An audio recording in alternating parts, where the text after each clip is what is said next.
Good afternoon. May 29th. We'll begin with councilor roll call. Okay, Councilor Young, Here. Councilor Belcott, Here. Councilor Bowerman, Here. Chair Medviji, Present. and Councilor Marshall. Here. Amendments to the agenda. None today. Thank you. And we still only have the one executive session. Okay.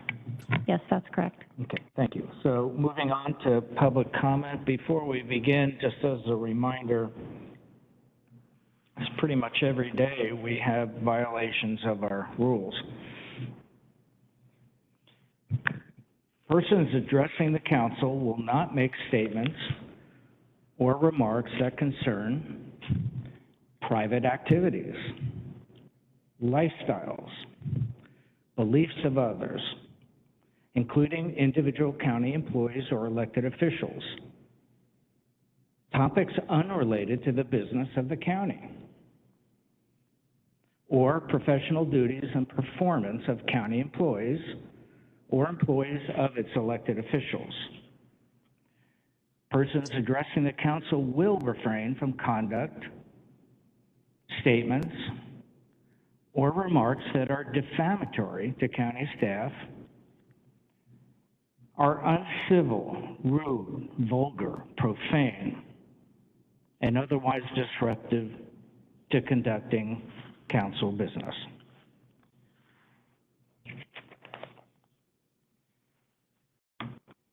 So we do provide for public comment on agenda items only.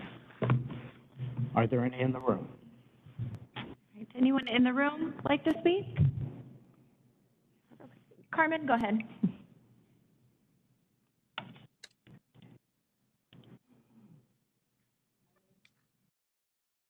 My name is Carmen DeLeon. I live here in Vancouver. And in regards to the minutes of May 22nd, right?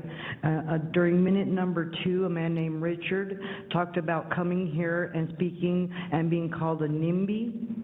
I also was called, defamatory stuff, to put it nicely. And another girl was accused of being, something on the internet, and that makes 3 insults towards the public speaking, which becomes a habit. If it was once, it was a mistake. If it was twice, come on. But 3 times, 3 public speakers, 3 insults. It makes people not want to come and communicate with their public officials. And being limited on speech violates the constitutional right to freedom of speech, telling me what to say. So I have to say whatever makes you happy, or I'm going to get arrested. Is that how it works? And then we talked about the bridge, and like the one guy said, it makes no sense to make a bridge if it's only going to have 3 lanes. We need to look at the Fremont Bridge in Portland that is double stacked, which means you don't have to buy up any more land, you just go up. And that goes for the railroad too, because there's already a railroad track. And there doesn't need to be another one, but that was talked about on those minutes too. And also another woman complaining about something that needs to be reviewed every 5 years, but it's 2 years behind. So I don't want to say anything defamatory or whatever insults anybody, but maybe, ought to maybe look at yourselves, because I understand that nobody here has a degree in psychology, early childhood development. I kind of do. So I understand you, okay? You want attention, God bless you, and I have other things, but, well, I have a whole nother minute. And so we talked about the fireworks, and I'm talking about bringing the fireworks back along with other people, because it's what, we celebrate our independence, and it should be celebrated instead of just overlooked like a regular whatever. We don't get that many holidays in Sweden. They get like a bunch of holidays, and we only get a few. So, I mean, that's why I think July should be Independence Month. There you have the Declaration of Independence that states that we should be able to talk to our supposedly officials, and they're supposed to listen to us, not shut us down and not threaten us with arrest and not call us names and try and be a bully verbally to your people that are trying to communicate with you. And it's not funny to mock other people. in a position that you're voted in, you're supposed to have a higher standard, you know, at your age, not your shoe size.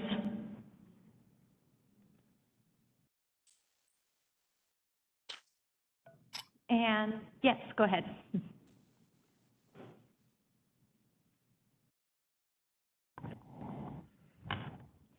Greetings, Council, Chair, and Manager Otto.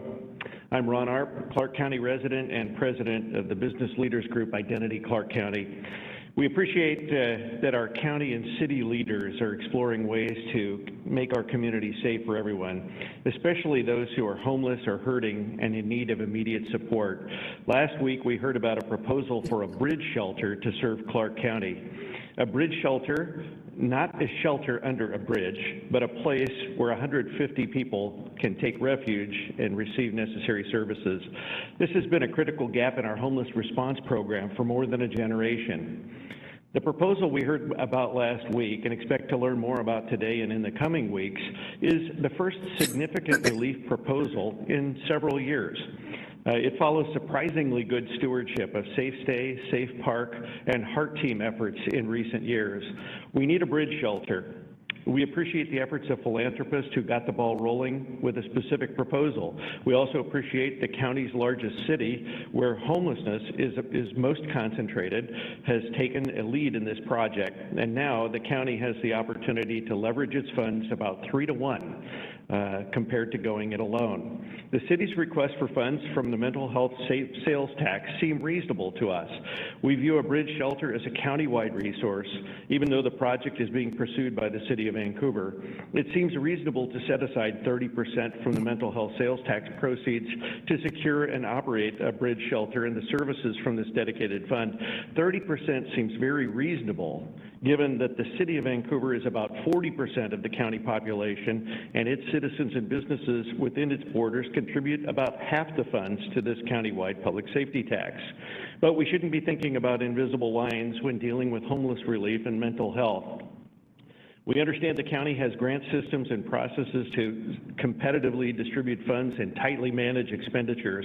However, we see little risk in assigning accountability to a city that has proven itself as a shrewd overseer of homeless initiatives, even to the point of ending projects such as a navigation center that didn't function as desired.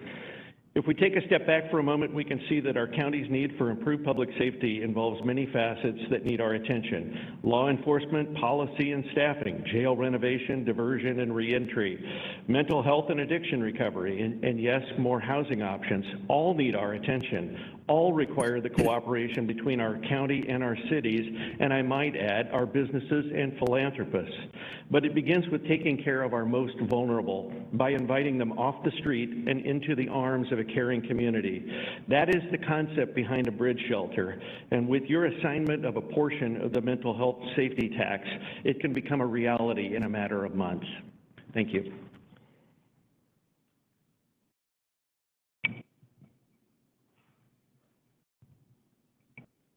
Good afternoon, Council. My name is Linda Glover. As a longtime Vancouver resident and a merchant in downtown Vancouver for the last 20 years, I am compelled to address the chronic issue of unsheltered homelessness that continues to plague our community. Over the past two decades, I have witnessed firsthand the struggles and suffering faced by those who are left without shelter on our streets every single day. Our community has come together to address these pressing challenges, and all of those efforts are deeply appreciated. But we are reaching a tipping point where immediate action is needed to provide this crucial support in our continuum of care. The lack of shelter options exacerbates the daily hardships endured by the unsheltered population, leaving them vulnerable and without basic necessities. The financial support of the county with the mental health sales tax funds is imperative at this time. And I want to say, as a committee, I really think that we have done a good job of protecting the safety of our homeless and our citizens. But we all hear everybody talking about let's not become Portland, and I'm afraid we're getting to the point that we have to take another step to make sure we can continue that progress. I urge you to expedite the approval of funding for a bridge shelter. Such a facility is crucial in providing temporary relief and support to those in need, while more permanent solutions are developed. Time is of the essence, and we cannot afford to delay any longer in providing essential resources and services to our most vulnerable community members. Thank you for your attention on this urgent matter, and I trust in your commitment to join all the partners that are endeavoring to bring relief to these members of our community and make our community a better place for all of its residents. Thank you. Thank you. Is there anyone else in the room? Go ahead.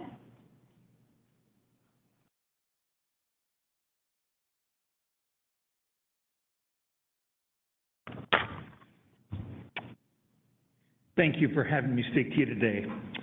My name is Michael Lynch, and I'm deeply involved with working for over a decade with our elected and business leadership, as well as philanthropists and concerned citizens to help solve our homelessness issues here in Clark County, just as my father, Ed Lynch, committed to do. As you know, in November, the City of Vancouver declared a homeless emergency.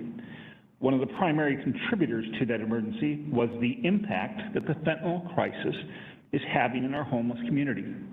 The emergency plan called for a bridge shelter with extensive wraparound services that includes embedded opioid use treatment services, on-demand mental health services, and much, much more.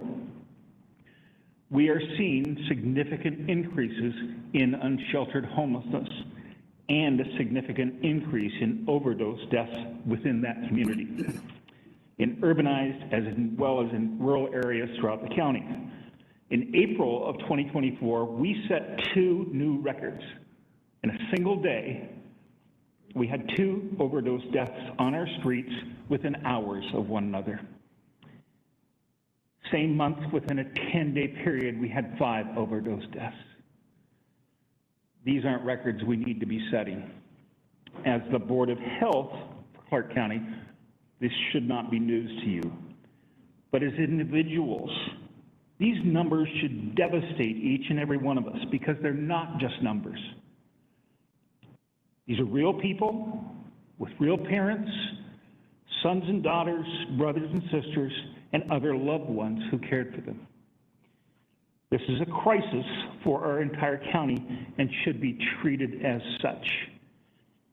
And as the Board of Health, you know this. Requiring the city to go through a rigorous approval process that could take up to 18 months to complete is not how a Board of Health addresses an emergency or a crisis, particularly when you have not required other entities to go through that process for less urgent requests. In looking at the mental health funds you're holding, nearly half appears to have been generated within the City of Vancouver by taxpayers who are demanding do something about this crisis. Utilizing the mental health sales tax towards the operating costs of a wraparound shelter is also spending these monies in a most efficient way for those experiencing mental health issues.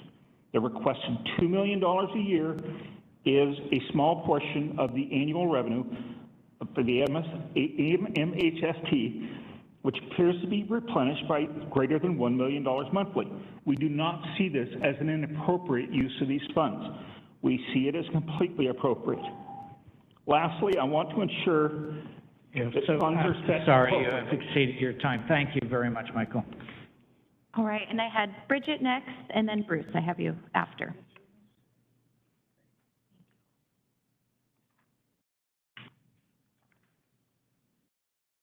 Yes, Bridget McCleeman. I actually don't know which way you are going on the bridge shelter, but that's the topic I was addressing. And I listened to your discussion the other day, and there's some logic in sticking to the RFP process. However, when I looked, I was curious about the Mental Health Advisory Board, so I went to the site. I see no meetings are scheduled for 2024. I see no meetings since October last year. I see no minutes from meetings since June, so it's very hard to see what the transparent process is. And that would be, so I went back to look to see whether you varied it, and I noticed, let's see, September 23, I see, Vanessa asked for $1,850,000 for housing vouchers. Good cause, good call, giving the money, but it was outside of the RFP process. In 2022, I think it was, Vanessa and Andy Silver requested $2 million for the Lincoln Place 2, I think it was. Again, a good request, a speedy approval by council. When I listened to the discussion, I actually sat through the tape of the meeting, but when I listened to this discussion, there was no word about RFP, there was no word about the Mental Health Advisory Council, there was just a discussion on how it would operate. And I suggest this bridge shelter is the same way you should approach it. You don't make it a standard thing to wait for the process, but when there's an emergency and it's an urgent need, then you make the decision to move ahead. And I think it's actually a smaller percentage that you'd be paying for this than the percentage you paid for Lincoln Place. Thank you. Thank you. Bruce?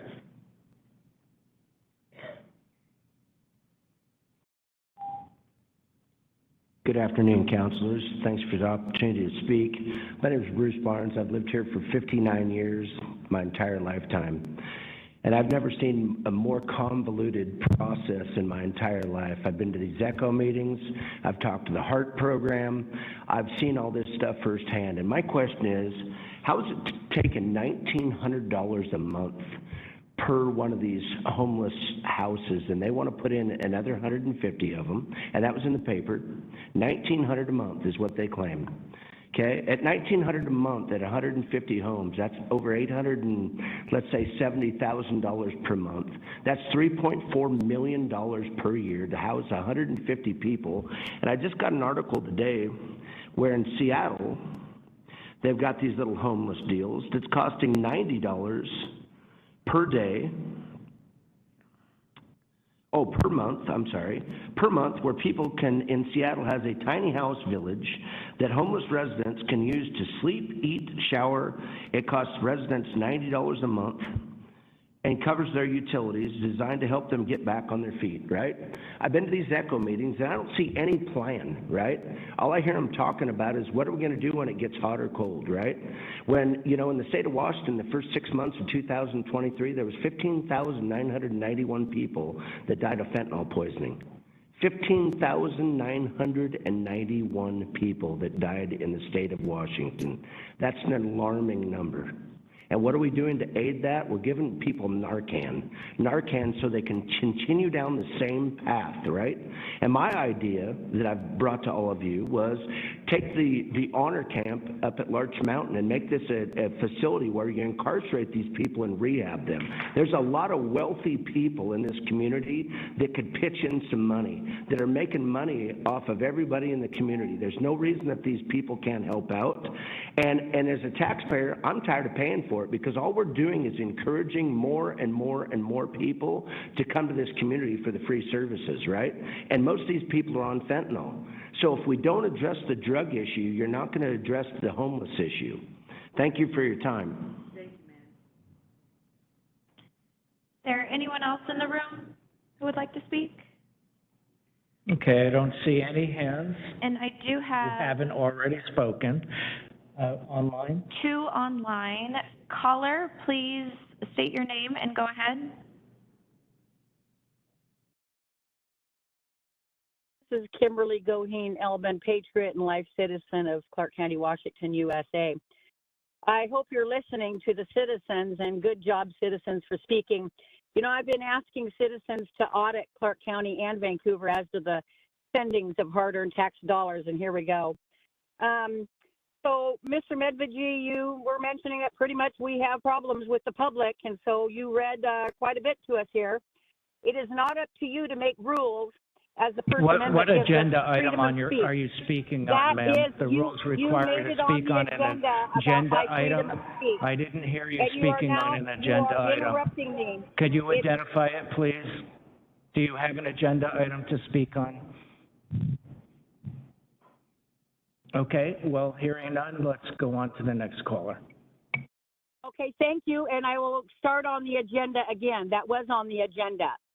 You put it on the agenda by speaking, and you interrupted me, and I resent that again. And so that it's our freedom of speech. And so, you know what, I'm going to read what I put because it is legal here. that all What knowledge is agenda right. item is it? I'm just asking you pursuant to our rules to identify the agenda item that you're speaking on, because it sounded like you weren't. Well, I am, and I'm asking for my minute back now, and thank you for that. And I'll make What note on the agenda next item meeting is if you it, don't. ma'am? We're going to disconnect the call if you don't identify the mental agenda health- item. The mental health agendas that have been, and I hope people are listening to the citizens and listening to what's happening to me as a citizen, a life citizen of Clark County, Washington, and you keep interrupting me. So Let's go ahead and terminate that call. She doesn't seem to understand the rules. All right, do we have someone else online? Yes, John T., please go ahead.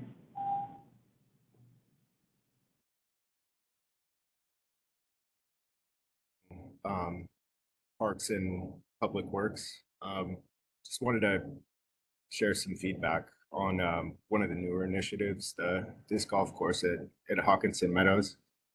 I just wanted to say thank you for putting that in. It's been such a positive thing in the community. So many new friendships made and a lifesaver in many regards. It's helped me lose over 100 pounds. So I just thank you from the bottom of my heart, and I hope that continues.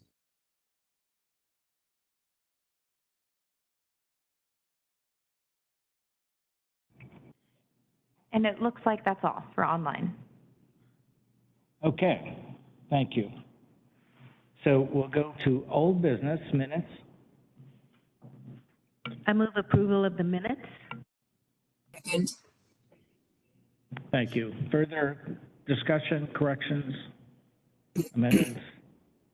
Hearing none, all those in favor, please say aye. Aye. Any opposed? Motion carries.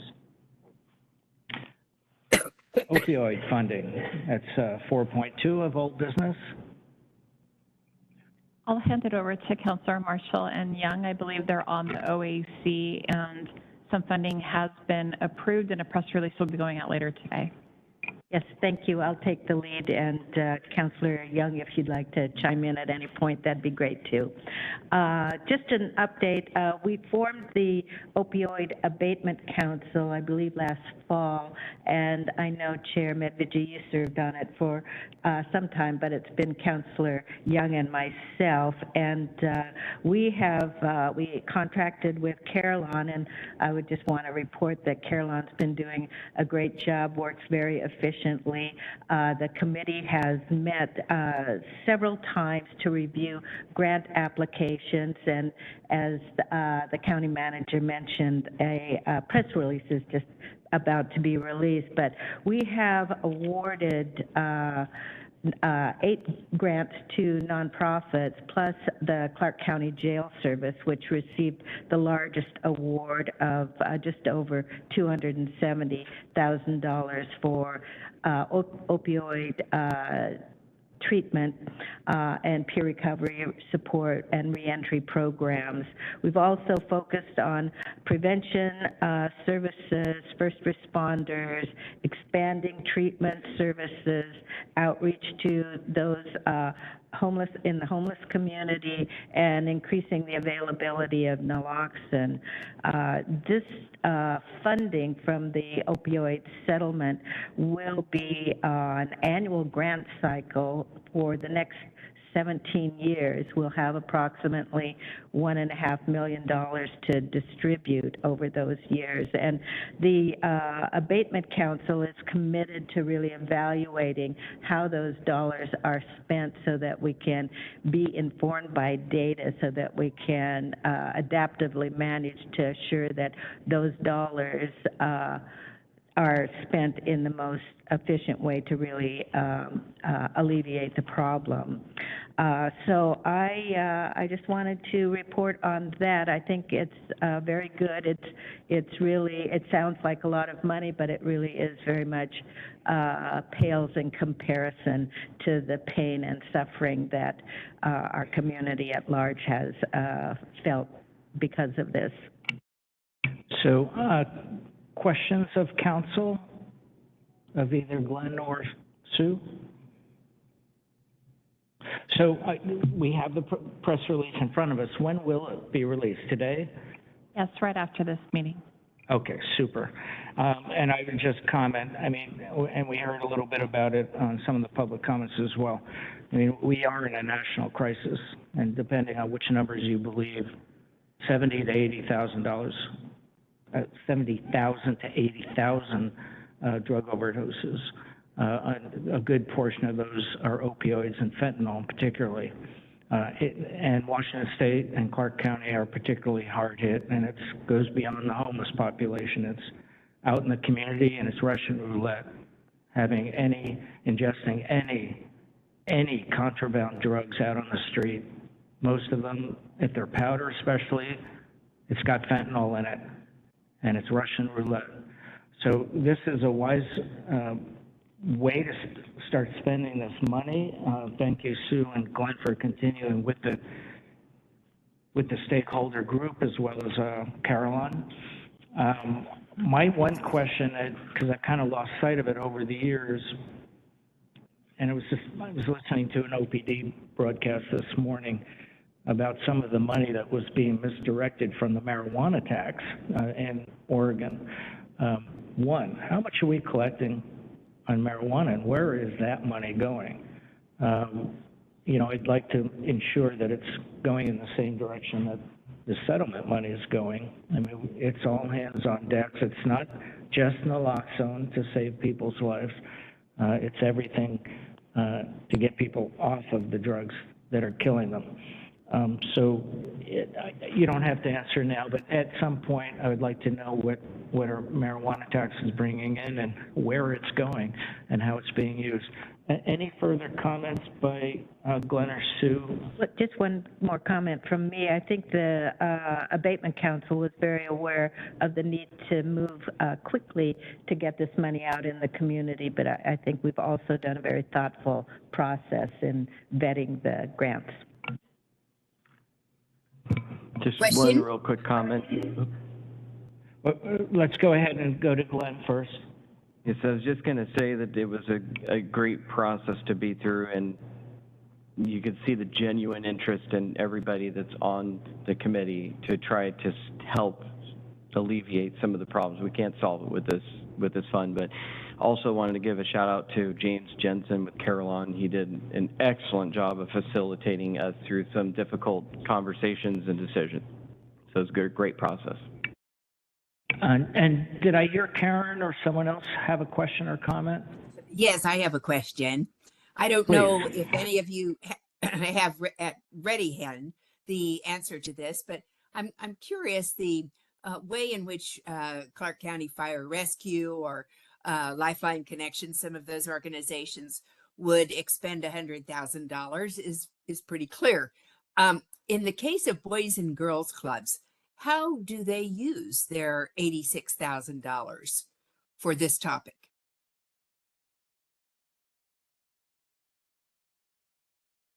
I think just generally the Boys and Girls Club really builds resiliency and works with a younger population.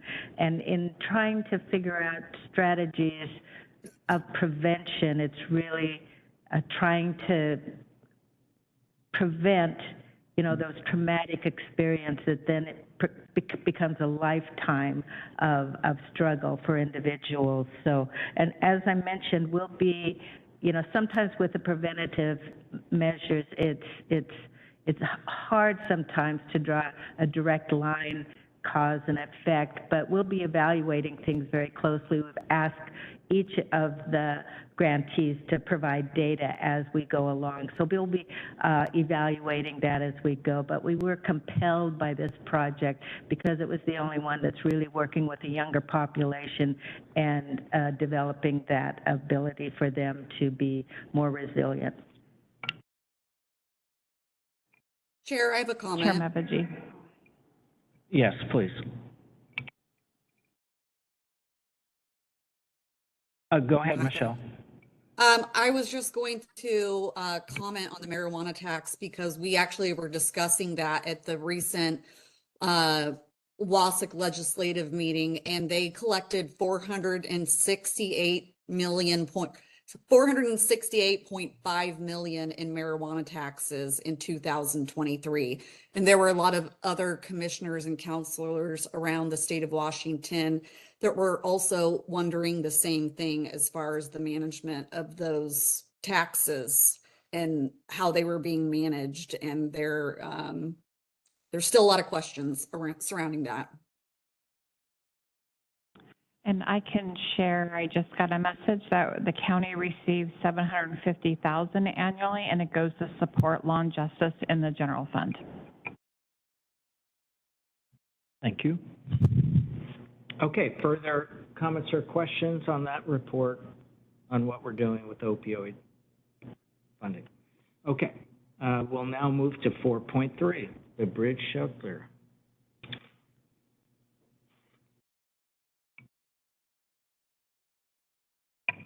Good afternoon, councilors. For the record, this is Jordan Bogey, policy analyst. I'm just going to give a brief update following council's direction around the expedited process that we discussed last week, and then I'm going to turn it over to some of our friends over at the City of Vancouver to talk a little bit more about their planning for the bridge shelter. And so I just wanted to note, we looked at what it would look like to expedite the RFP process around this. And when we started digging into some of the details, you know, it's certainly possible to nibble around the edges of expediting the process, you know, by a few weeks here or there over the length. But if we were to try to expedite this in the fastest manner that we could, you know, the RFP, you know, our community services staff would have to work on that, update that pretty immediately. Typically, our process involves going to the Mental Health Sales Tax Advisory Board. They all review the materials and sign off before we get that going. But, you know, if we wanted to do the fastest way, it would just go through community services. Potentially, you know, it could be released next week if the RFP was open. Typically, we'd want that open for about 3 weeks. So it could be closed by the end of June or early July. Then there would need to be time for the advisory board to review those materials, which would likely take a few weeks, potentially getting us to a decision end of July or sometime in August, which would not meet the City of Vancouver's requested timeline. I know they're on a tighter timeline than that for their decision making, and it would also impact heavily our community partners who have been planning throughout the year for this process, where we're releasing the RFP at the end of June and accepting applications in August. And so, given those challenges, that's why we wanted to bring back and have some additional conversation around the bridge shelter, so that council could consider the request in light of the fact that the expedited process would not meet the city's timeline. And so we've asked, I think we're going to have Aaron Landy, policy analyst for the city, Jamie Spinelli, their homeless policy person, and I believe City Manager Eric Holmes may also be available as well to talk the council through a few more details about the project. And so if there are any questions about timeline from council, I'm happy to answer them now. Otherwise, I will turn it over to the good folks from Vancouver. Chair, I have a question. Yes, go ahead, Michelle. Yes, I don't know if you can answer this, Jordan, but has the location of the bridge shelter been disclosed at this point? It has not. My understanding is that the city is still involved in negotiations for the property, and so they are not at a point where they're ready to release that publicly yet.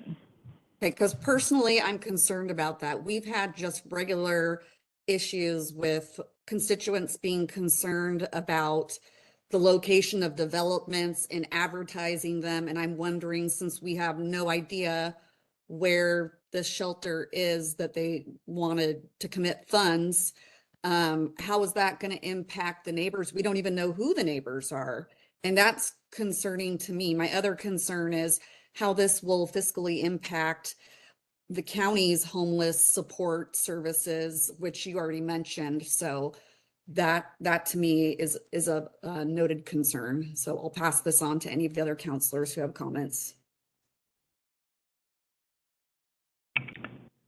Other questions of Jordan primarily on the timeline and processes that he just outlined? Comment? I share Councilor Belcott's concerns completely, really. And I would add to that if the expedited process doesn't meet the city's needs, this is a super expedited process that is being requested.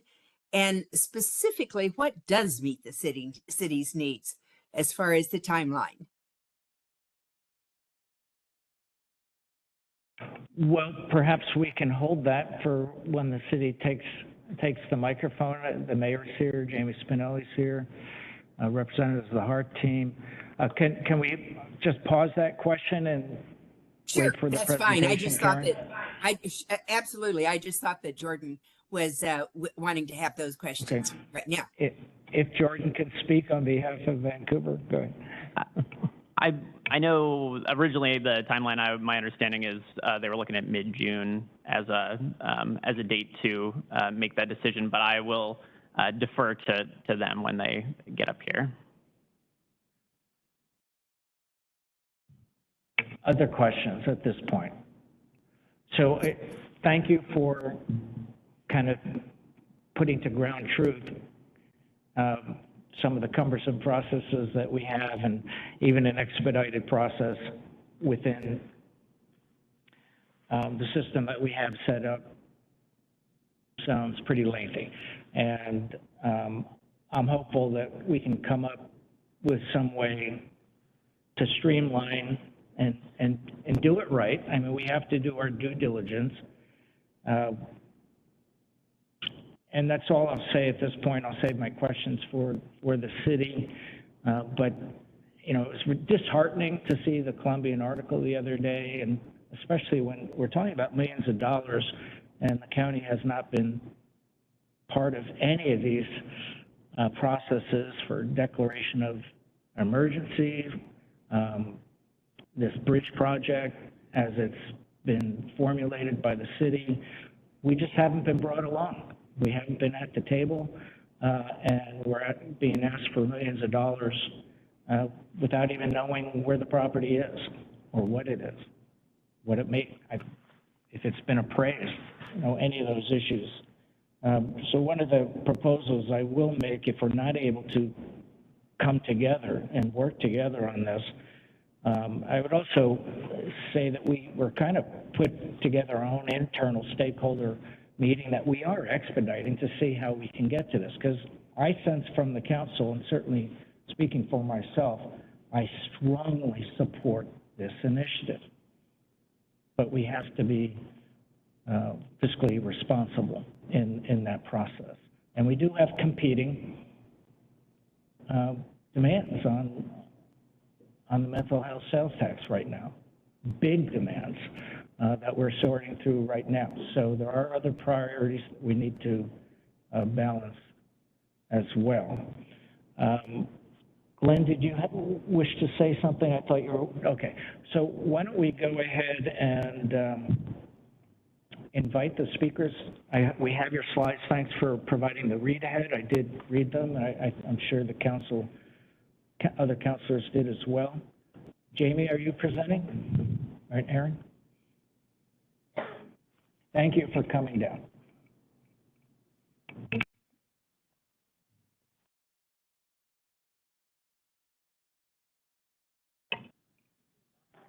We're good now? Okay. Thanks. Thank you for having us. I'm Jamie Spinelli. I'm the Homeless Response Manager for the City of Vancouver, and Aaron Landy is here in case he can pitch in. There are very few slides here. I just wanted to kind of go over a little bit of kind of context and background. This slide is really just showing the consistent increase in unsheltered homelessness and chronic homelessness specifically since 2015. I did actually have from 2013, but the slide's not big enough for that. But you can see that it's over 200% increase kind of across the board. Do what? No, that's good. That's fine. Okay, so these are results from the point-in-time count done in 2023. So that's the whole county-wide that's facilitated by Council for the Homeless. So 672 counted as unsheltered, and that constituted a 54% increase in chronic homelessness and a 78% increase in chronic unsheltered homelessness in just 1 year. And about 46% of those folks reported as being from Vancouver when they became homeless, or that was their last residence. You know, the next one, please. So these came from some data that the city, that we collected ourselves. On the left-hand side, my team, the City's Heart team, conducted an unsheltered count last summer. Certainly, we did it a little bit differently than the point-in-time count, and that was specifically because we were looking to get some more kind of detailed data, really kind of drill down into some of the questions that doesn't really occur in the point-in-time count. We were able to count a total of 451, and 364 of those agreed to the survey. 93% of those, based on their reporting, met HUD's definition of chronic homelessness, meaning they had been homeless for 12 months or more, or they had experienced homelessness 4 or more times in a 3-year period, and lived with some kind of a disability. 48% reported becoming homeless outside of Vancouver, and that's one of those questions that we really drilled down on. It's the same question that's asked in the point-in-time count. We just kind of ask somebody in the point-in-time count where the zip code of their last known residence. If people don't remember their zip code, they'll generally just say, I'm from Vancouver, or I'm from Washougal, or, whatever. Sometimes people not necessarily from Vancouver city limits can believe that they are from Vancouver for good reason. But we were really just trying to get some accurate data. When you compare, when you kind of put the point-in-time count and our numbers together regarding how many people are in city limits and how many total there are versus how many became homeless in Vancouver, it appears as though, and I think it looks like, about 78% of Clark County's total unsheltered population is currently residing unsheltered in the city of Vancouver, within city limits. And that's really just kind of to show the scope of the issue, not like our lack of desire to serve everyone, because we would very much like to serve everyone. It's really just more to show that the scope is beyond the resources that we have to support. And I think notably, particularly given the last agenda item you guys just had, 60% of the people that we talked with reported substance use as a contributor to their homelessness, meaning it is either something they considered as being a part of what caused them to become homeless, or it is a part of what is keeping them homeless currently. Because sometimes people become homeless for one reason, because there's nowhere to go pretty immediately, there's no supportive space inside, it's very easy to pick up some of the habits and some of the behaviors that frankly are responses to trauma and survival. And it is also true that the #1 drug in camps right now, obviously not in all camps, but the #1 is fentanyl. On the right-hand side, you'll see just some of this was kind of to show the demands on service that we currently have, emergency services specifically. So the fire department, and this was as of November, last November, this data. I give some updated information every month at the city council. I did an update for council last week, actually, and from January through April, the fire department had responded to or received more than 700 calls directly related to unsheltered homelessness. And the bulk of those were medical. There were 40, I think it was 42, 44 that were related to fire. The rest of those related to medical. And again, many of those related to overdose. And pretty consistently, we've tracked like the first 6 months of each year, calls for service to the police.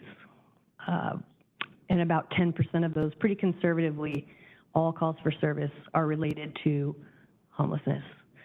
The 30% of injury fatalities in Clark County, that's the entire county, not just the unhoused population, because we don't really have a solid way of tracking unhoused versus housed. But this is indicative of what we're seeing outside.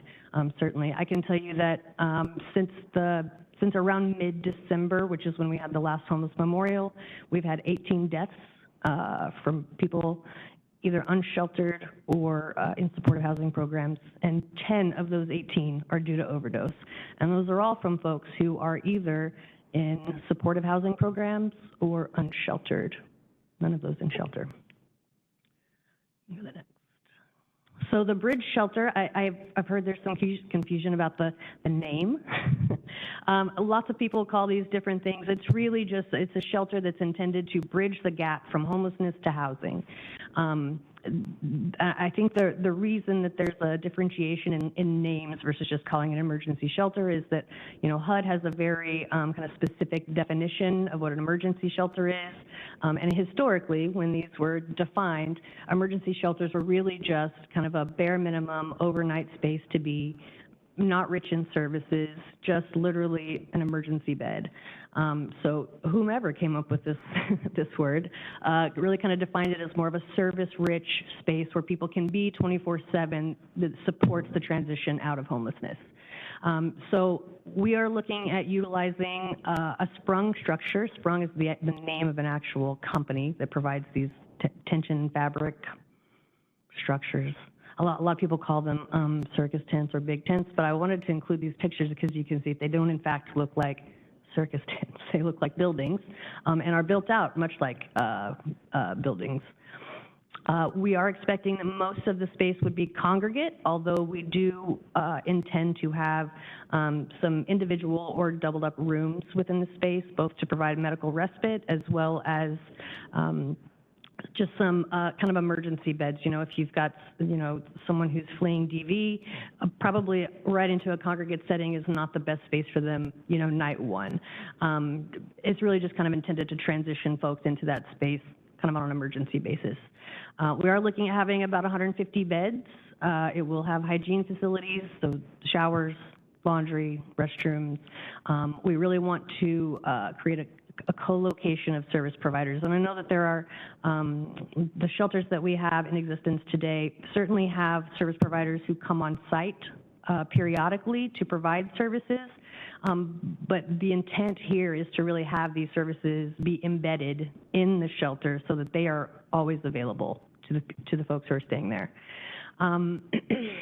As I mentioned last week, and just a minute ago, we are looking at doing medical and behavioral health respite beds for folks who are being discharged from a hospital setting or a treatment setting with nowhere to exit to, particularly folks who, there's a pretty significant need for folks who have either had some kind of a procedure or need some kind of a procedure that don't have anywhere to recover from when the procedure is finished. And so oftentimes people are going without procedures that are needed because there's not a place for them to exit after the procedure is done.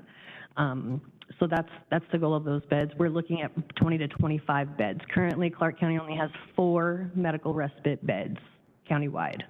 And Peace Health has been, I think, very vocal in the fact that this is a need. We are looking at an on-site MAT program, medication-assisted treatment. Again, this would be something that is embedded in the shelter, not just, you know, a weekly visit by a provider. This would be available to anyone who comes in who needs that treatment service, and that is the best practice. Immediate access to treatment is best practice, particularly with fentanyl usage.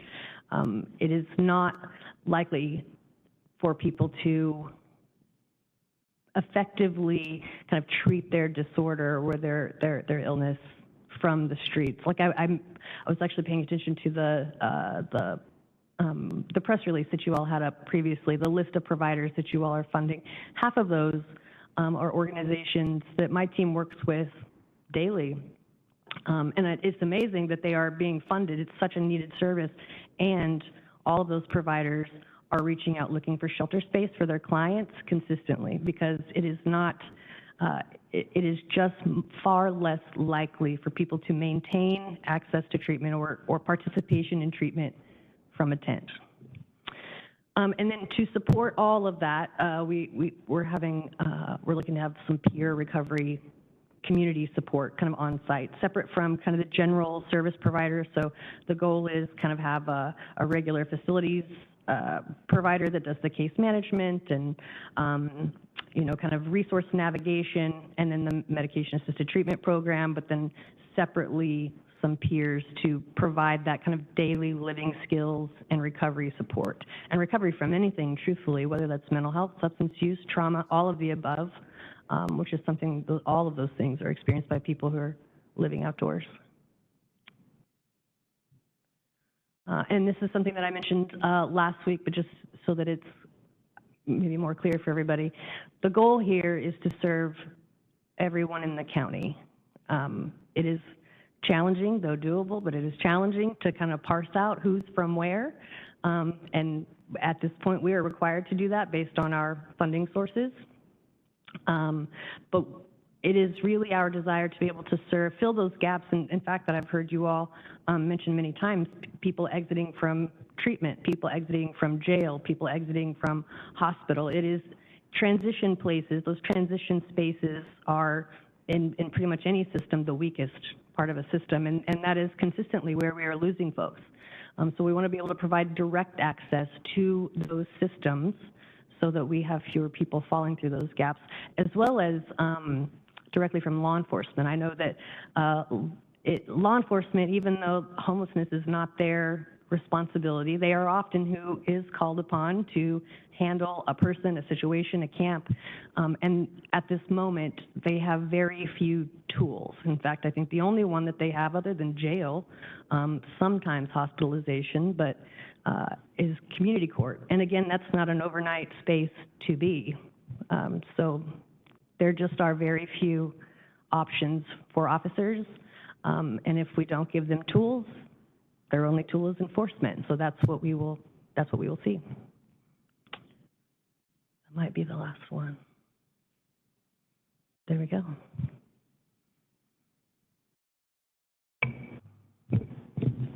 Thank you, Jamie. Mayor, did you want to join us up here? Do you have anything in particular you wanted to add? Sorry to put you on the spot, but just to see if you had any particular input you wanted to share. Thank you, Chair. I know there are several questions about the location of this particular site, and we would be happy to go into executive session with you and describe it, show it, all of that. But as I'm sure you're very aware of the fact that once that becomes public, that becomes a problem. So if you would like an executive session, we could provide that. So thank you for that. And I was told that city staff basically said no to that because we had requested that. So that's a good step forward because we need to be brought along. And anyway, let me just introduce my questions and comments. So first of all, thank you. I would say from my point of view, I absolutely agree. These are best practices. For me, none of this is new. It's just all now in one single set of PowerPoint slides.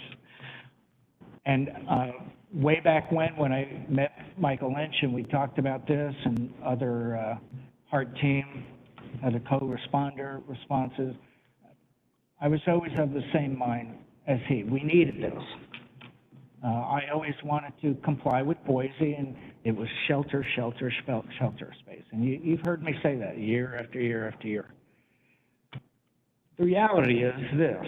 Number one, we'll see what happens with Boise and Bend and its progeny with the Supreme Court, hopefully sometime this summer.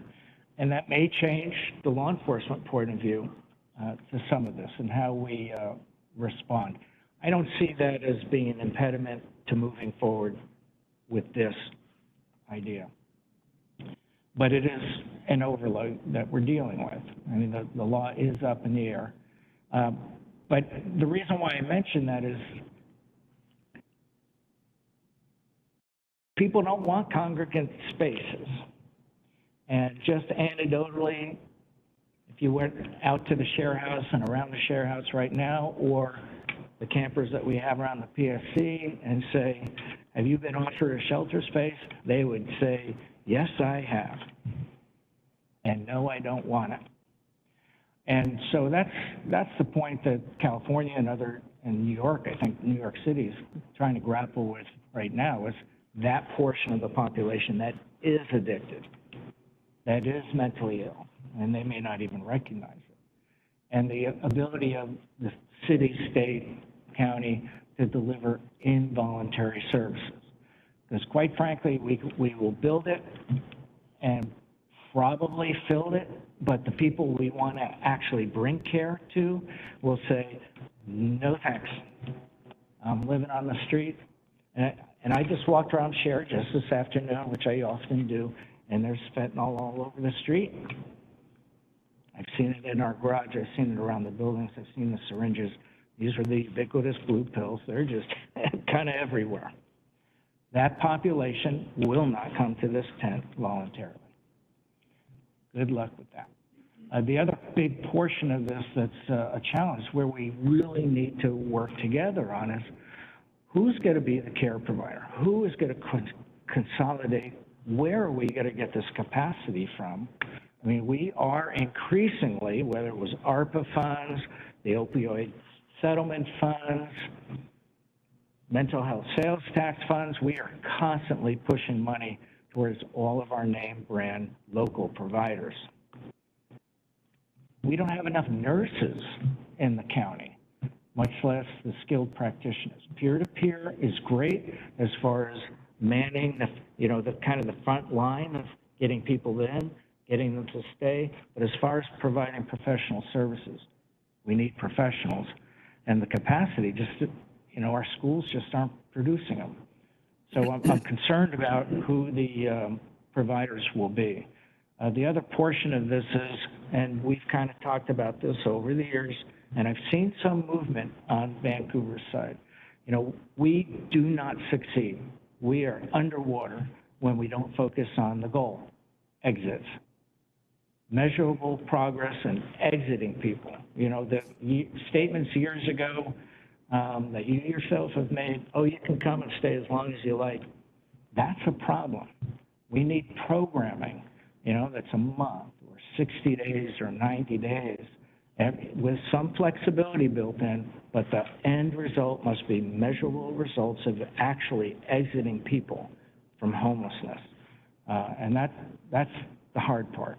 And that's what we need to focus on. And I think, as much as I have tried to push with our own community services, hey, every RFP we put out, we need metrics to measure success, not just delivery of meals, not just those numbers housed, but actually success in exiting people from their homeless state.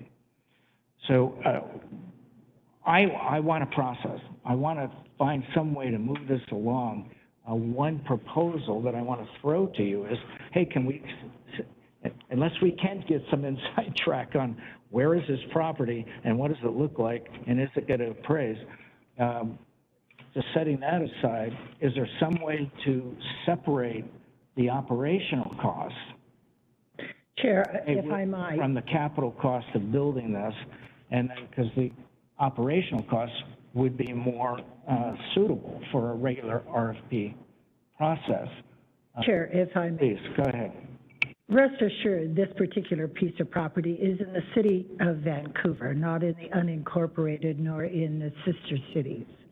And yes, we can certainly work out the opportunity to divide out the capital from the maintenance and operation piece.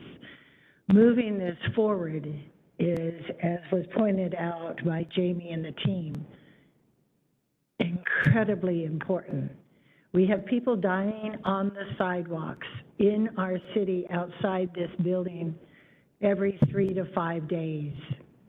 Getting them into shelter is absolutely imperative. We can work with you, separate out, as I just said, separate out the capital and the MOU. We can go into executive session and show you where within the city we're looking at this piece of property.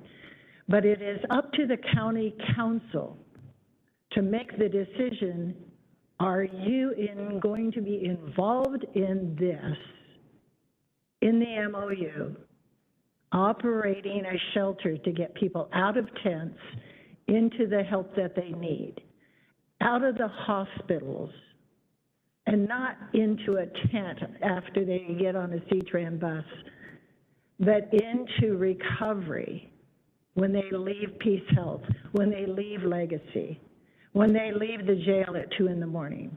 Are we giving them a tent? Or are we giving them a program with wraparound services so we can move them through that path to being housed? And I think the county council needs to make that decision. We can work with you, but are you serious about working on this issue with the maintenance and operation of something like this? Despite the Columbian headline, we already took that vote. We already made that decision. That's why we're here today. That's why we formed our own internal process to try to get the answers that we're seeking that weren't provided initially. So I'm speaking from my perspective of the discussion and vote we had. Yeah, we voted, yeah, let's do this. This is a great thing. Let's move it along. Let's do our due diligence. Let's make it happen. Can we move the process faster if we separate capital out from maintenance and operation? That was just my suggestion as I wrote notes here to try to look for an avenue to open the door to move forward. Okay. That's just one idea. Chair? But let me ask other councilors. Yes. Yes. Who was Karen? May- Was that you? Yes, it was. May we go ahead and Please. schedule that executive session? Because I think there are several who are very concerned about the property and its location, that it is separate from residences, businesses, how much separation is there, et cetera. And answering some of those questions and the appraisal on the property would be very helpful also in moving it forward. So could we set that up right now?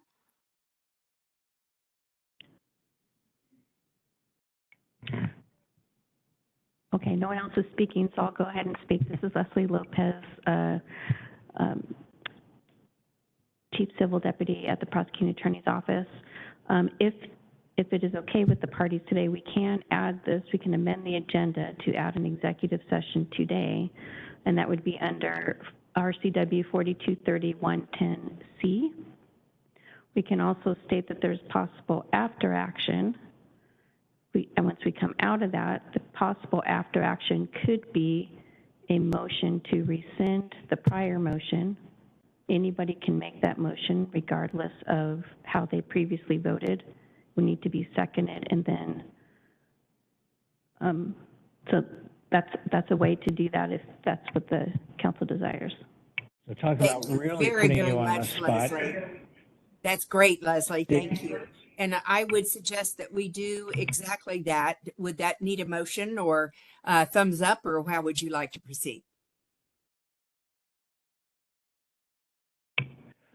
So we have heard through our staff that your staff said no. They probably did, So- because they don't have the confidence that even if we go through this process, you will move forward.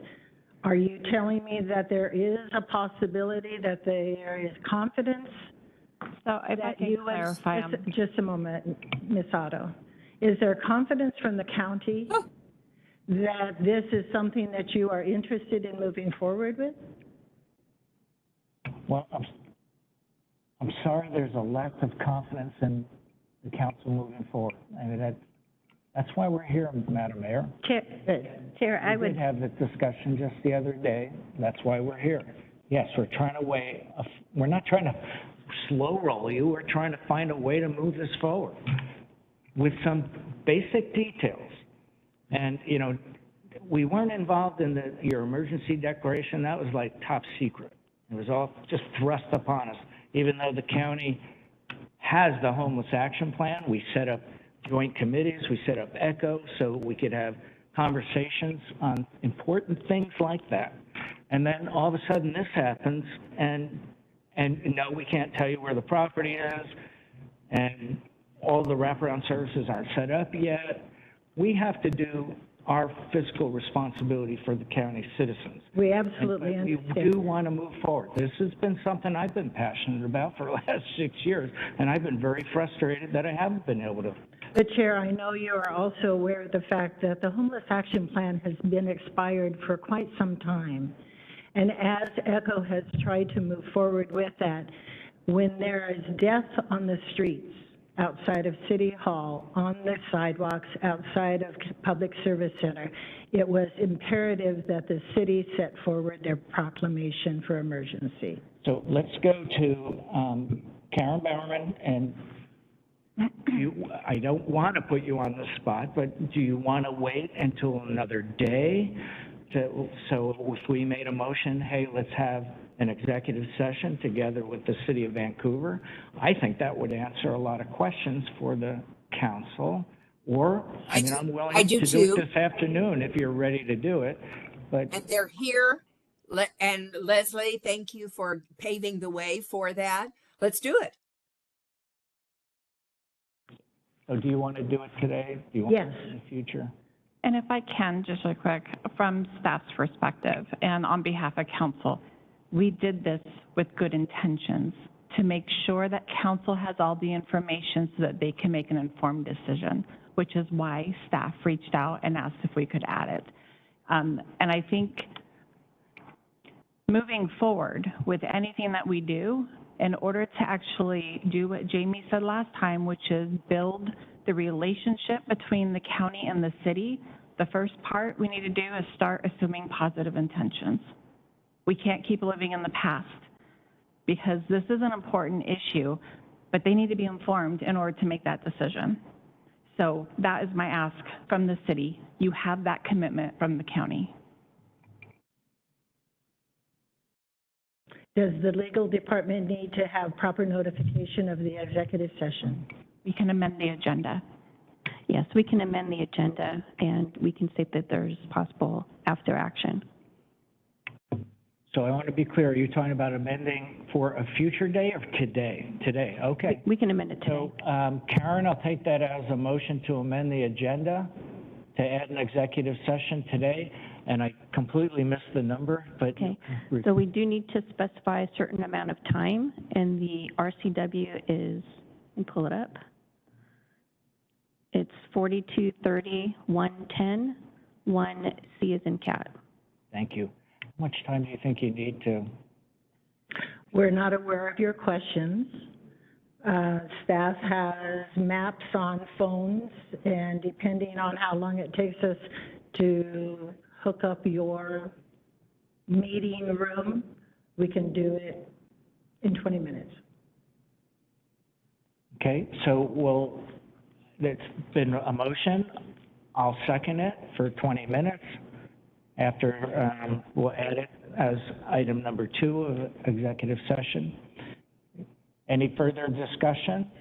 I would like to have a little discussion, not so much on this motion itself, but before we go into executive session to discuss this project.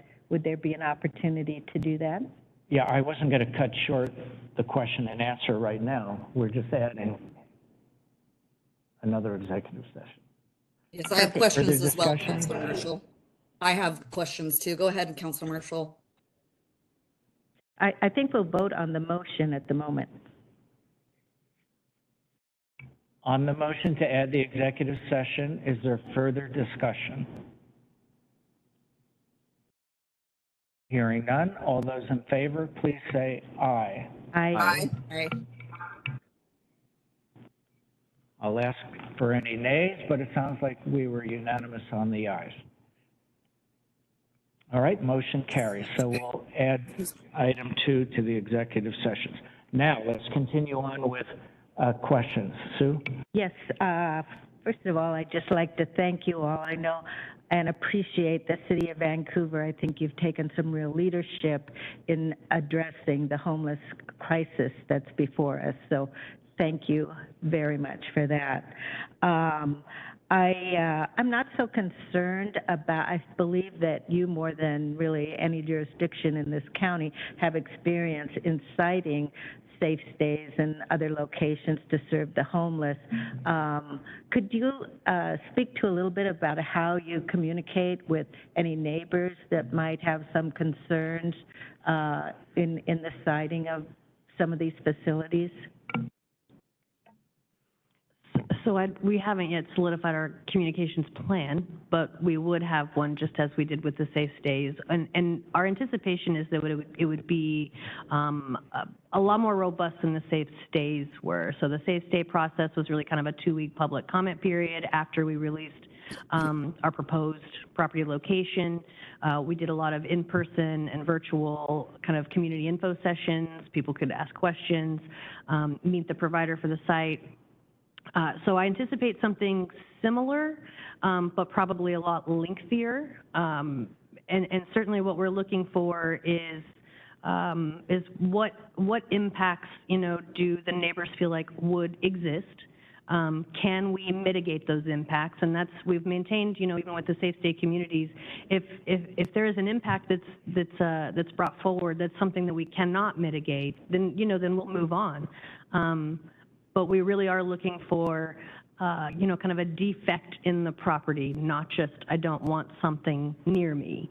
And we will do our part in being good neighbors and ensuring that, our contract with providers and behavioral expectations are maintained.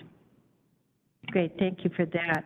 And, I really like this project. I think that nobody else is coming forward with 150 beds that can come online perhaps by the end of the year. Is that correct? That's the hope. That's the it hope. might be. That's It the might. hope. We've now gone a little longer, so it might be early next year. Right. And I was wondering about the timing, and maybe this is an executive session issue for the property itself, because that's why I was interested in separating the acquisition from the ongoing services, because if there's a timing, there's some sensitivity there that you need to act quickly, that to me would warrant really behaving in a more emergent way. Thoughts on that as far as, have I summed this up correctly? Yes, you have. Okay, thank you. I was wondering, just to follow up on the chair's comment about folks not wanting to go to congregate settings. Can you speak to that? And I know there'll be parts of the population that will be incredibly hard to reach on a voluntary basis, but this will be a voluntary space for people. And can you talk about how you can encourage people to be housed there? Sure. So truth be told, I struggled with this myself as someone who's provided direct services for close to 15 years here. The thought of a congregate shelter, I struggled with. However, over the last couple of years, what I have seen, and the reason that I am so confident in it, is that it is folks who are in independent, non-congregate spaces, or just out in the cold, that are dying of overdose. We saw this with the COVID motel. There were challenges when people are behind locked doors, people who have these kinds of significant challenges. That is a real it's a real fear of mine. It's a real danger to them. And that's really what we're trying to address with this shelter. Is it ideal? No, it is not. The hope here is that we can provide a space, and I think that we can. I think that the safe stays show that we can. I mean, people have their own individual rooms, but really the draw there is the more communal environment that exists. People come out for meals, they come out to have meetings together, they come out just for a barbecue. Certainly barbecue on that scale would be too big probably, but The vibe is, that is my intent, that the service providers who are interested in providing this service, to speak to your comments, we do have providers who are interested in this. So that's not really a concern for me. I do think that we can make this a space that is so supportive, you know, with kind of mutual goals for both the folks living there or staying there temporarily and the providers and the rest of the community, that we can really kind of wrap community and build community in this space in a way that that really isn't. And I want to make sure that this is not a knock on current providers. Current providers are operating shelters in spaces that were built decades ago. So they really do have limitations on what they can do, how they can do it. That's also based on funding sources and funding source limitations. This space, utilizing these funding sources, gives us the freedom and flexibility to bend a little bit and provide services that really can't be done in the same way in other spaces. I would also say I think that that's part of it's part of why we led with the Safe Stay communities, because the Safe Stays provided an alternative shelter type that did not exist here previously. And so really the goal here is providing a continuum of options. So if someone just cannot do a congregate space but will do better in a Safe Stay, then we have that flexibility. We don't currently have that. We have what we have, and it's always full. So this just provides more of a menu of options. I would also say it is my goal to create more of a pipeline through the system that we have. You know, when folks can more readily sustain in a Safe Stay or recovery housing or whatever their next thing is, the goal is to transition them to that. I have heard your concerns, you know, a lot, Councilor Mevaji, regarding, you know, exits. I too want exits. We firmly believe that everyone deserves long-term, permanent, stable, healthy housing. I just also, as someone in recovery myself, I know that that is not a 30-day process. That is not a 60-day process. It's not a 90-day process. And with the drug that is most prevalent today, you're looking at a much longer period of time and different amounts for everybody for stabilization, for true stabilization. To where they don't need the kind of intensive supports that they would get at the bridge shelter. So while it will always be our goal to, as rapidly as possible, transition them to the next healthy space for them, it is not my, I don't believe it to be a best practice to just get somebody out the door as rapidly as we can so that we can have those numbers, so that we can have those exits, because it is those folks who then rapidly come right back into our system over and over and over again. And that's really what I'm trying to. Yeah, so I vehemently disagree with that. And the idea is, some of it is just terminology. Long-term residential treatment can be 18 months. It could be 2 years. Look at Delancey Street. There's always programs out there. And I consider that a successful exit because that's a bridge to something better. Sure. And the programming that is in existence, even by the same people that make your pallets, they do have programming in place, set programs. Yes, it gets deviated from until someone can move on to that other placement. But if we don't focus on the exits to begin with, we're just going to get, we're just throwing money out the window. And I want to say California is spending like $22 billion in the last year on homelessness. And man, what a model that state is for successful programming. We need to do something better. So anyway. To clarify, I was specifically talking about exits to housing. That's what I was referring to. If it's to long-term inpatient, that's great. If it's to Oxford housing or some other recovery housing, that's great when they're ready for that. That's what I intended. I just meant permanent housing because that's kind of how we do it currently, system-wide. So Glenn? Yeah, I have a process question real quick. So do we have a scheduled time that we're leaving for executive session, or do we want to have all of our questions answered before we enter into executive session? Executive sessions are on our agenda at the end. All right, and then what is the possibility of after action following that? What after action is possible? It's So to answer your question, what that would mean is that after coming out of executive session, any counselor, regardless of how they voted previously, can make a motion to rescind, and I can actually send the language for the specific motions to each counselor so you have a choice. It would be a motion to rescind the prior decision. There would need to be a second. There would also need to be a vote on that. If that passed, if it doesn't pass, the motion stays the way it is.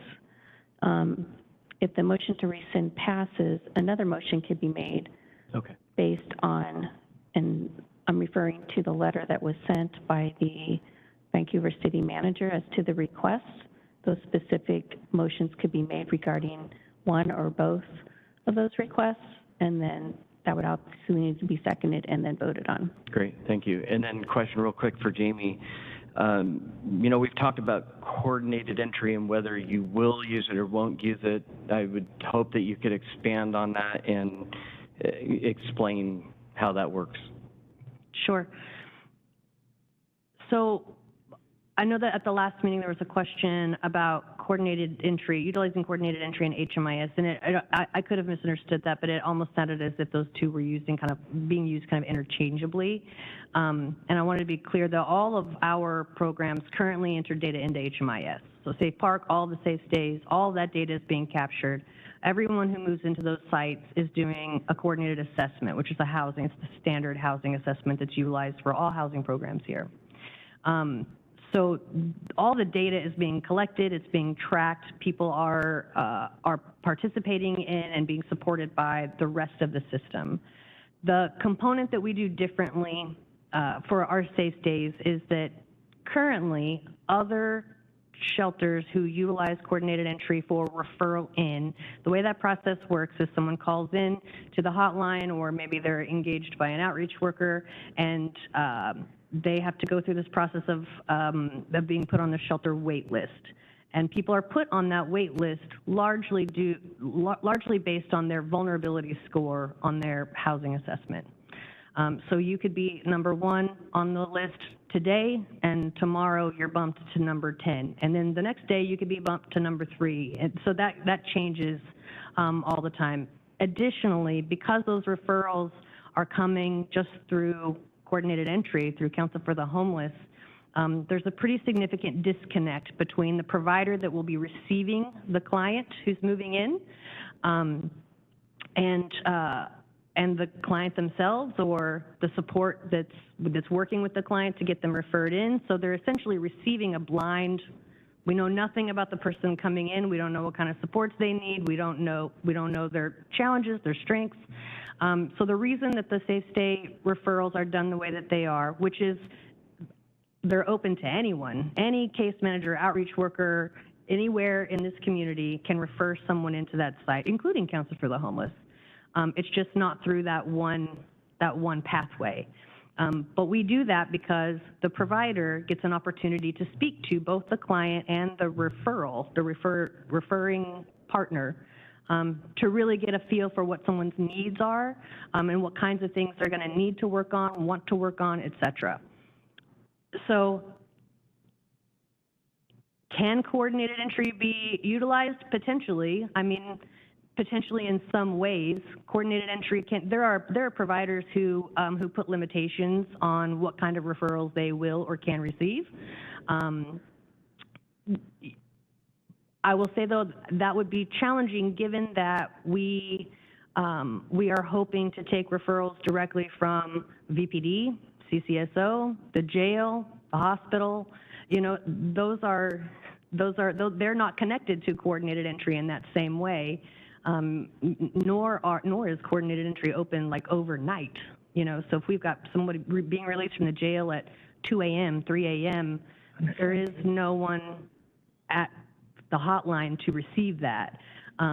So there is the potential for, you know, talking with Council for the Homeless about coming up with some very specialized process, or maybe they have access to a small number of beds that they can refer to. There's possibilities, but it's not the reason for having the referrals be this way are really to close those gaps that currently exist coordinated entry just does not, as much as they try, there is no one anything that can serve everyone perfectly. So this is really intended to work kind of in tandem to support those efforts, but still also provide support to the people who need the services.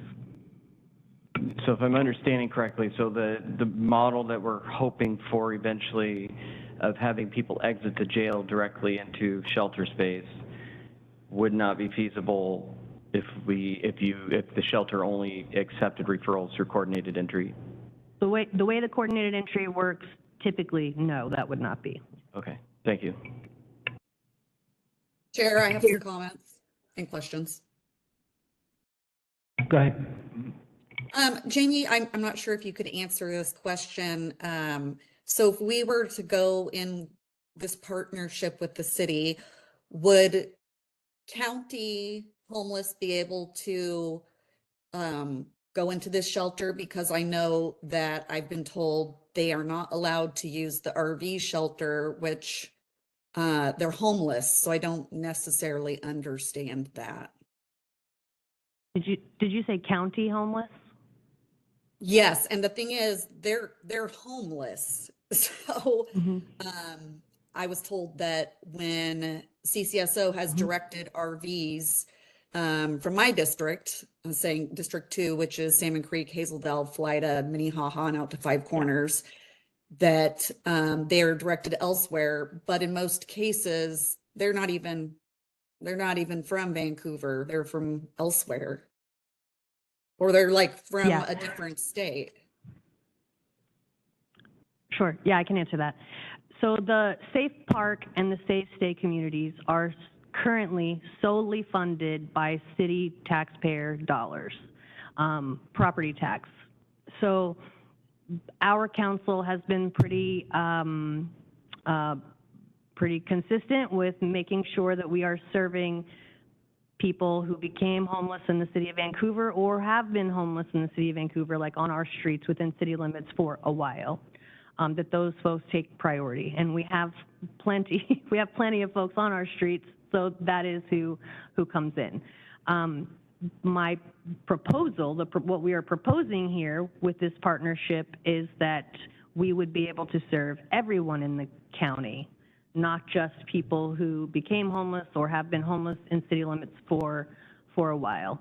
But it is true that folks who come from Hazeldale, Battleground, Washougal, in RVs or any other vehicle, is currently not accepted into this site, nor are people from Portland or anywhere else. And it just tends to be easier to determine where someone's been with vehicles because they're often contacted by law enforcement, which we can look at. Okay, and then I have some other comments. One of the things that you mentioned was you would go through with this shelter, even if so you said that you would not go forward with this unless there was some defect with the property, not based on community feedback.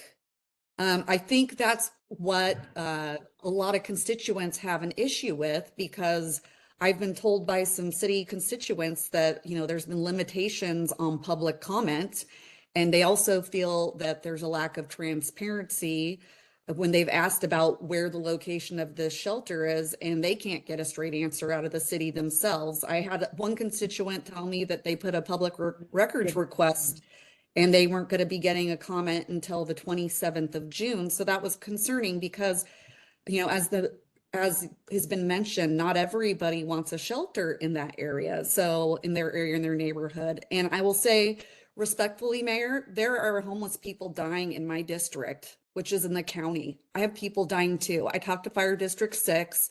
I talked to CCSO. I can see it in my neighborhood in Salmon Creek and Hazeldale. I see people walking down the street. I've heard of business owners that are in my district that support me that have told me that they found people passed away. So it's not just solely in the city, it is in the county. And that's what concerns me as our funds in the county being impacted. We're not saying that, no, we don't want to assist and go forward. no, we do want to support this, but we have services too. And I know Michael and Vanessa have mentioned that several times. There have been times where I've been told by constituents out in the city that they say things about the county and how we're not doing anything to support homeless services. When Jamie, you yourself said you work with some of those providers on a daily basis. Well, so do we. We do things too. I mean, that's one of the things when I was part of the ECHO committee, we discussed over and over and over again, which is just sharing with a lot of the cities what services we do provide, where our funding is going, how transparent we are. So that's my concern related to some of this in particular. And that's all I have. And Chair, I can answer those questions in executive session. Okay, thank you for that. Karen, did you have anything else? Yes, just two quick questions. One is it possible in this public setting for you to tell us the timeline that you need in order for this project to go forward? It was suggested by our staff that maybe that's mid-June.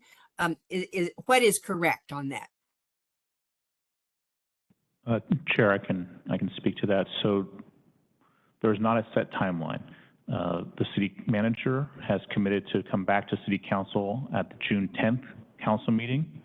So week and a half or so from now, with a few proposals for revenue to identify the revenue sources to allow for the operation of the bridge shelter, as the city manager believes and has committed to the council. Until we solve the operations and maintenance portion of this, we're not going to continue. We're not going to stand up a bridge shelter until we know we can actually operate the thing. Right. So Yeah, very good. that's the next timeline is June 10th. Thank you so much. We appreciate that clarity. And then just a quick follow-up to Councilor Belcott's question. Who may enter the shelter? And wondering, as I did too, whether it was only Vancouver City or whether that would be expanded. And Jamie, I believe you said it's my proposal that it be opened up. And for that, I thank you and commend you. Is that your decision, or is that a commission decision? How is that decision made? The decision has largely been made by council based on funding source for programs. So if it's solely city taxpayer funded, historically our programs have only been open to city residents. If it is not solely city, then what? If it is shared, then is the openness of the facility shared? Yes, that's what we've talked about here. Is and opening that up to decision is already countywide. made then. Is that decision already made? If the funding is shared, then yes, the services are shared. That's the commitment. Thank you so much. So sounds like things are winding down. As far as questions, I just want to make a couple of observations. One, over the years, we have looked from the county's point of view to try to partner by providing property. Actually, hey, we've got a county property, let's have a safe stay there, or an RV park, or a congregate shelter, and we've never been able to find it. That's one observation. The other one is the public's going to oppose pretty much wherever you want to put it. I mean, that's natural. It's to be expected.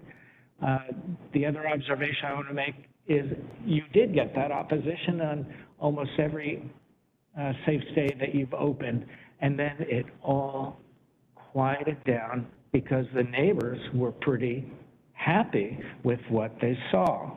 And crime rates typically went down in that area, and they are well managed. So kudos to the groups that have stood them up and managed them to overcome and satisfy the public ultimately about the particular locations. So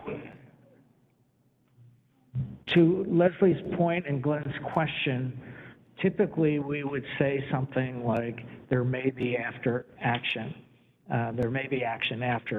the executive session. Is that fair to add to? Yes, we would want to add that when we announce it when we go, yes. Thank you.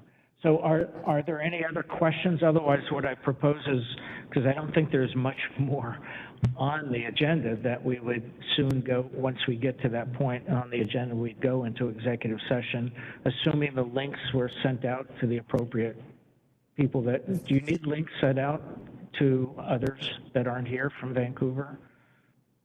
I don't think there's anyone else from the city of Vancouver who would join. Okay. Okay, well, hearing no further questions, thank you so much. We will have, we're going to have a way ahead. I know we're going to work together on this and move forward, but I look forward to the executive session to having some really important questions answered. Thank you, Mayor, Jamie. Thank you, Council. Aaron. New business. There is none today. Councilor reports.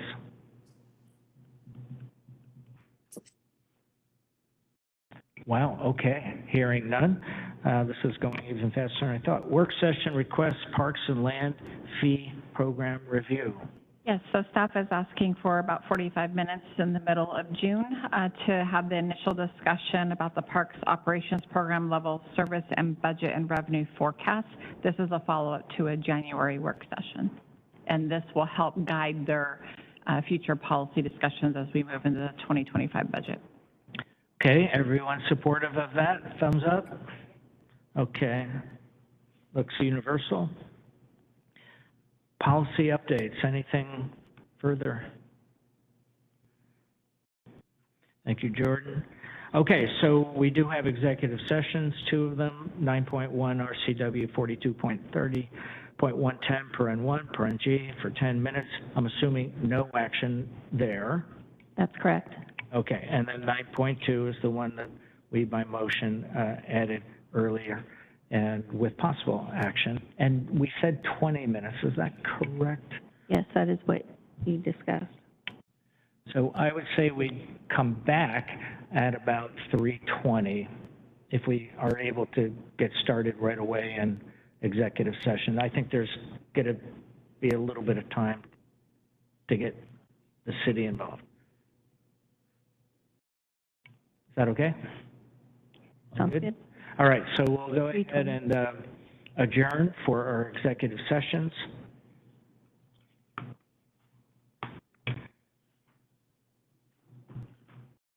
Start the recording. We are back from executive session. Are there any motions? Chair, I'd like to make a motion, and this is based on our conversation that it appears we need some additional time for deliberation. So I would like at this time, though, to rescind our previous motion. I'm looking up the exact wording here.